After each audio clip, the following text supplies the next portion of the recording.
Hi hello అందరూ ఎలా ఉన్నారు? నేనైతే చాలా అంటే చాలా బాగున్నాను. Welcome back to my channel curly waves and vlogs. నేను ఇవాళ చూపించబోయే పచ్చడి ఏంటంటే మిక్స్డ్ పచ్చడి అనమాట. పుదీనా, కొత్తిమీర ఇంకా గంగవెల్లి కూర మిక్స్డ్ పచ్చడి ఎలా చేస్తున్నానో చూసేయండి. అన్నట్టు నా ఛానల్ని సబ్స్క్రైబ్ చేసుకున్నారా? చేసుకోవడం మాత్రం మర్చిపోకండి. Thank you. ఫస్ట్ నేను ఈ వీడియో తీయడం మర్చిపోయాను.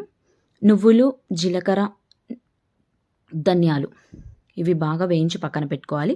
ఇప్పుడు అదే గిన్నెలో కొంచెం ఆయిల్ వేసి పచ్చిమిర్చి ఇంకా 4-5 వెల్లుల్లి రెబ్బలు కూడా తీసుకొని మంచిగా ఆయిల్లో ఫ్రై అయ్యాక ఇప్పుడు మనం కడిగి పెట్టుకున్న ఆ 3 ఉన్నాయి కదా, పుదీనా, కొత్తిమీర, గంగవెల్లి కూర, వీటిని నీళ్ళిపోయేంత వరకు నూనెలో ఫ్రై చేసుకొని చల్లారేదాకా పక్కన పెట్టుకోవాలి. ఇప్పుడు మిక్సీ గిన్నె తీసుకొని మిక్సీలో ఫస్ట్ నువ్వులు, జీలకర్ర, ధనియాలు అవి ఫ్రై అయిన తర్వాత దాంట్లోనే పచ్చిమిర్చి, వెల్లుల్లి రెబ్బలు వేయాలి.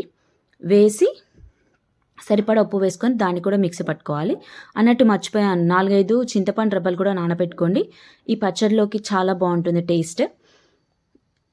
ఇప్పుడు ఆ ఫ్రై అయిన గంగవెల్లి కూర, పుదీనా, కొత్తిమీర కూడా వేసేసి దాంట్లోనే చింతపండు వేసేసి మెత్తగా మిక్సీ పట్టుకోవాలి. వీడియోలో చూపించినట్టు అలా మిక్సీ పట్టుకున్న తర్వాత ఇప్పుడు పోపు పెట్టుకోవాలి.